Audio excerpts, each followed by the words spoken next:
Ampitomona ao aminao ry havana ny fahasoavana sy ny fiadanana avy amin'Andriamanitra ray sy Jesoa Kristy tompontsika.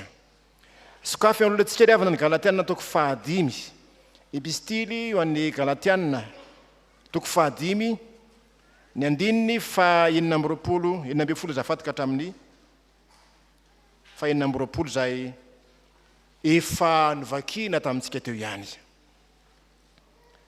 Raha mijery ny soramandry ry ambonitsika ry havana dia zao ny hoe zao mivolaza zao famporisina ny Galatiana tsy avery ny fahafahany fa hazoto handroso amin'ny fitondran-tena tsara. Paoly dia efa nilaza manao hoe efa natsoina ho amin'ny fahafahany ianareo ny 9 kanefa aoka tsy hoentinareo anaraka ny nofo izany fahafahany zany. Misy olona zay nilaza fa rehefa zanak'Andriamanitra, rehefa mpanompon'Andriamanitra dia malalaka ny fiainany, afaka mandeha amin'izay sitraky ny fony satria efa vita ny Kristy ny famonjena. Fa eto ry havana dia misy zavatra roa zay misongadina tsara, hafa mihitsy zany olona zay entany ny fanahy masina zany sy ny olona mandeha araka ny nofo, ary mizara roa mazava tsara zany eto. Tsarovy ry havana fa ny fanahy masina no solontenan'ny tompo ao anatin'ny fotsika, miaraka amintsika, miara-miaina amintsika, zany hoe miara-miaina amin'ny fanahy masina sika. Zany mahatonga ny apôstôly Paoly ilaza hoe aza manao zay ampalahelo ny fanan'Andriamanitra ao aminareo. Ny fanahy masina zay ao anatsika no mibaiko antsika raha zanak'Andriamanitra sika, rehefa nandray azy tompo sy mpamono sika, ny fanahy masina ao anatsika no mibaiko atsika. Ka ny olona feno ny fanahy masina ary avana malala, ny olona feno ny fanahy masina voalohany dia tsy voabaitry ny filan'ny nofo. Andeha ry havana ovakitsika miaraka ny 9 minaran'ny tompo manao hoe fa hoy izaho mandehana araka ny fanahy dia tsy ahatanteraka ny filan'ny nofo ianareo. Mandehana araka ny fanahy, raha dika tsotra dia mandehana araka ny fanentana ny fanahy. Ny fanahy no mitaona sy manentana anao fa tsy ny nofonao intsony. Voalaza eo amin'ny 9 ka hatramin'ny 12 eo lay asan'ny nofo, asa zay misy toetra maro, toetra ratsy, vokatry ny fanaranam-po amin'ny fahotana, zany hoe fanomezana vahana loatra ny nofo, ka zay tia ny nofo, zay mahafinaritra ny nofo, na zay daniny kibo, zay no atao.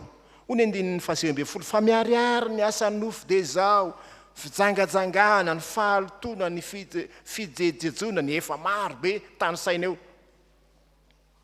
Io toetra ratsy rehetra haizy ireny asan'ny nofo, ny nofo no manentana ny olona hanao zavatra ireny. Zany hoe misy ady mandrakariva ry havana amin'ny fiainan'ny olona, misy ady mifandrirotra ny fanentana amin'ny fanahy masina sy ny filan'ny nofo. Ny devoly mitaona antsika mahatonga antsika fahalemem-panahy ka hanao zavatra tsy araka ny sitrapon'Andriamanitra. Ny fanahy masina mitarika antsika isanandro isanandro. Tsarovy ry havana fa ity nofo ity, isika olombelona dia nofo avokoa. Raha nofo sika dia manana ny filany zany nofo zany, manana ny zavatra tiany nofo, ka zany no aneren'ny nofo. Ity nofo sika ity hitady zay ilainy mba hanana ny fahafinaretana, hanana ny fifaliany, na dia efa tsy tokony atao azy, dia tereny nofo ny olona dia mandeha araka zay sitraky ny nofony.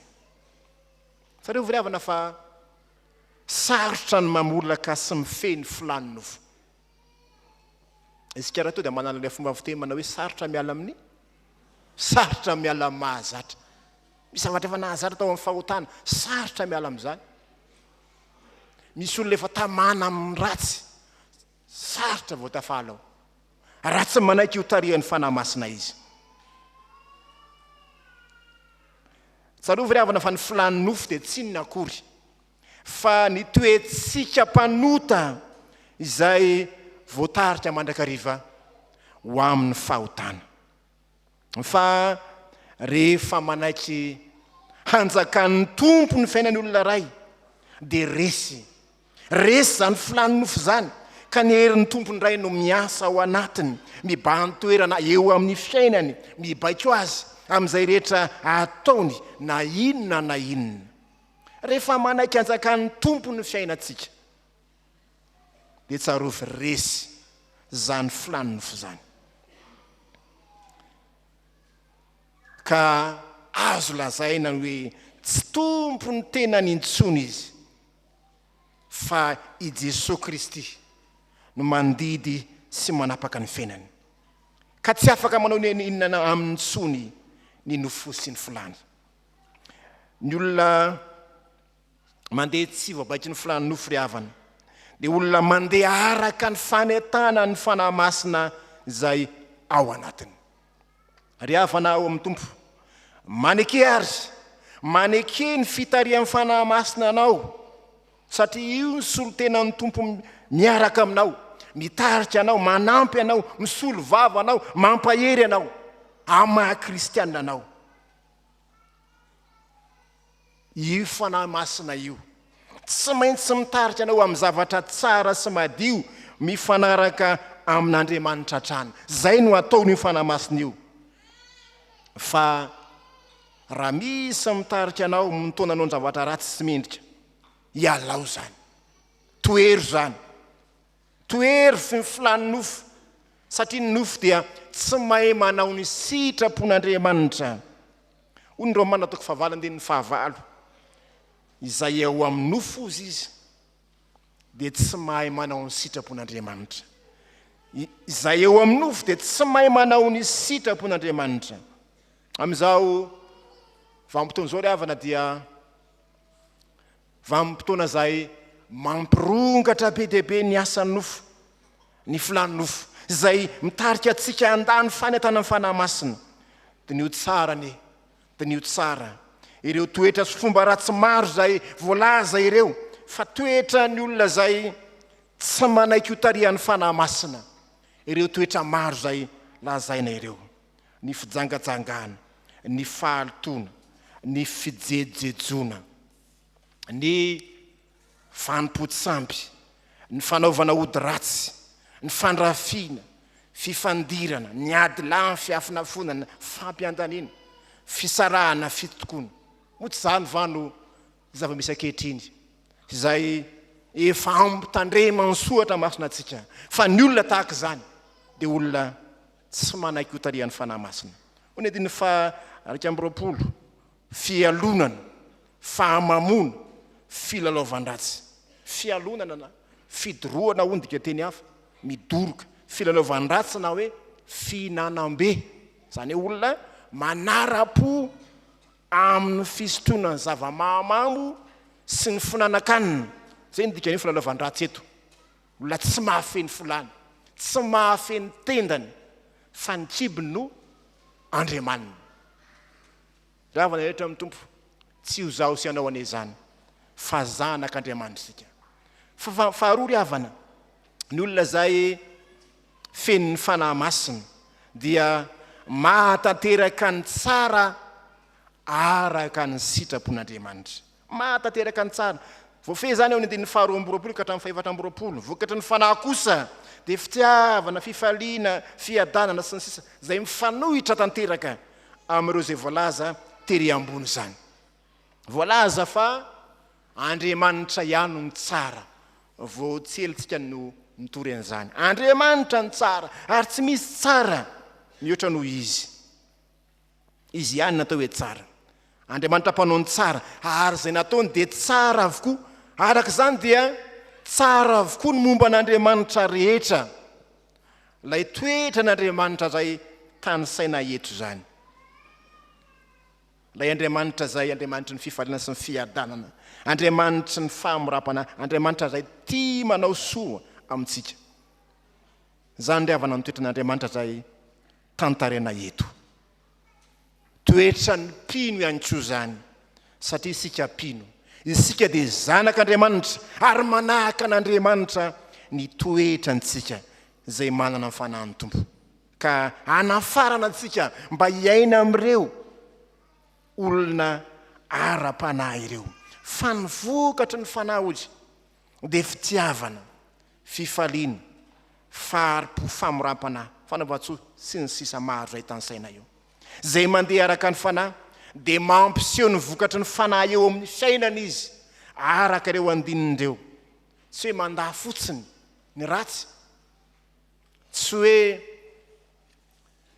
tsy voabaitry ny filan'ny no fotsiny, tsy zany ny olona isan'ny fanahy masina, fa mampiseho ihany koa izy.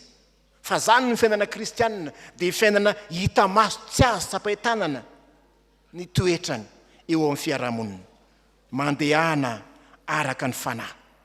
Zay mandeha araka ny fanahy ry havana dia mampiseho ny vokatry ny fanahy eo amin'ny fiainany, eo amin'ny fiarahamonina misy azy, araka ireo andinindreo.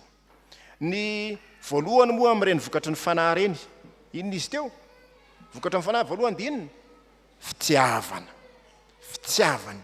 Zany ny vokatry ny fanahy voalohany, fitiavana. Tiavany namanao tahaka ny tenanao. Zany ny didy lehibe voalohany dia tiavany Andriamanitra ao, tiavany namanao. Zany no olona manam-pitiavana, olona manana ny fanan'Andriamanitra. Zay ny toetra voalohany eo, olona manam-pitiavana. Fifaliana andresahana faharoa eo, fifaliana ara-panahy. Zany hoe misy hatrany ny fifaliana, na dia ao anatin'ny fitsapana sy ny fanenjena sy ny fahoriana aza, dia ny kristianina mifaly mandrakariva. Hoy ilay teny malaza hoe mifaly mandrakariva, zany mifaly tsy ankijanona zany. Fa tsy hoe niara faly rehefa ohatr'izao fa sorena rehefa ohatran'izao, fa mifaly mandrakariva, misaotra amin'ny zavatra rehetra. Zany ny olona zay hiasan'ny fanan'Andriamanitra. Zay ry havana no fahasoavana ananantsika kristianina zay. Isika ilay tsy taitra, isika ilay tony, isika ilay mahay mifaly amin'ny toe-javatra rehetra. Satona ny ihany ireo toe-javatra maro tsara avokoa ny rasahany eto, miseho amin'ny tenanao zany. Enao aloha ny mifaly, miantefany amin'ny olona hafa zany asan'ny fanahy zany. Zany hoe olona mizara ny fahatsaran'Andriamanitra ianao, mizara ny fahatsaran'Andriamanitra, ny olona zay manana ny fanan'Andriamanitra. Zany ny dikany hoe fanaovan-tsoa resahany eto. Tsy mifaly fosiny ianao fa mahay mizara fifaliana ianao, tsara fanahy amin'ny hafa ianao, mora fanahy amin'ny hafa ianao, manao soa, fahatsaram-panahy resahany eto zany. Zany hoe ny dikany hoe fahamoram-panahy moa dia olona mahay mba mila eloka sy mitsatsaka ny anao ny tsara amin'ny olombelona rehetra. Olona tsy mifitavan'olona izany, fa mitory aminy ny fambelan-keloka mandrakariva. Eo ny 15 ry havana dia hitantsika eo ny mame ohatra tsara ny amin'ny fitondran-tena, tsy araka ny ohatra ratsy moa zany, tsy araka ny fanahy ny apôstôly Paoly. 15 aoka isika ho sy aninona, tsy handrani-tena foana, ka ifampiaika sy ifampialina. Miverina kely zany ilay toetra ratsy eto. Tsy manao ny ratsy fa manao ny tsara, mandrano-tena. Ino moa ny dikany zany mandrano-tena? Ny atao hoe mandrano-tena dia olona teo iseho tsara eo mason'ny olona. Zany atao hoe mandrano-tena. Toa milaza fa izy ihany no tsara, fa ny hafa dia vendrana avokoa, tsy alehany avokoa, fa izy ihany no tsara. Ino atao hoe mifampiaika eto?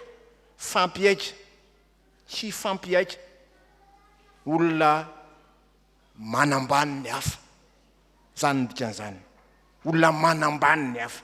Ary ny mifampialina, hainareo ngamba zany mifampialina zany, tsy hoe hainareo zany akory, fa hainareo ny dikan'izany.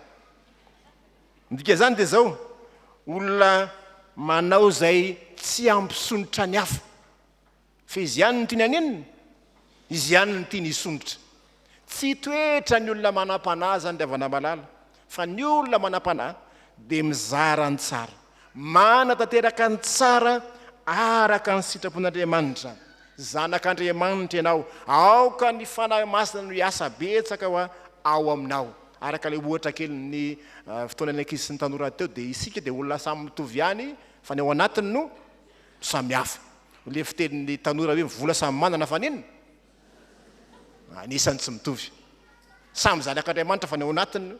Fa zao ny tenin'ny apôstôly Paoly, aoka ny tenin'ny Kristy no aninona ozy? Nitoetra betsaka izy ao aminy. Rehefa mba ameny fosaina ihany dia mba tenin'Andriamanitra ifanonana fa tsy fialonana sy adi-lahy sy ny sisy fitiavan-teny. Ry havana eto amin'ny tompo, mampaherantsika ny tenin'Andriamanitra, manatona ny Jesoa ianao izay resy ny filan'ny nofo. Fa izy ny miteny manao hoe izay manatona aho izy tsy mba ho lavitra io mihitsy, eto ampamaranana ry havana. Ry havana eto amin'ny tompo, reo ny toetra samihafa, fomba ratsy samihafa, ao koa ny toetra tsara. Ka raha tianao no zanak'Andriamanitra dia ao ka tsy ho adaladala ianao fa ho toy ny endry. Fa manana ny fanahin'ny tompo ianao. Olay ohatra kely hoe ny olona zay manana ny fanahin'ny tompo dia olona olon'ny Kristy. Fa ny olona zay manana ny fanahin'ilay ratsy dia olona KO. Inona ilay KO? Kitoton'olona. Satria nahoana? Inona ny ainany? Fijangajangana, fimamona sy ny sisa. Olona kitoton'olona, fatritran'olona osika. Tsy izaho, tsy ianao zany. Fa miezaka tsika ny olon'ny Kristy ho feno ny fanan'Andriamanitra ho aminao ry havana ny fiadanany, ho aminao ny fahasavan'ny tompo. Mba ahafahanao manatanteraka izany. Fa ny olona feno ny fanahy eto dia tsy voabaitry ny filan'ny nofo fa manatanteraka tsara ny tsara araka ny sitrapon'Andriamanitra. Amen.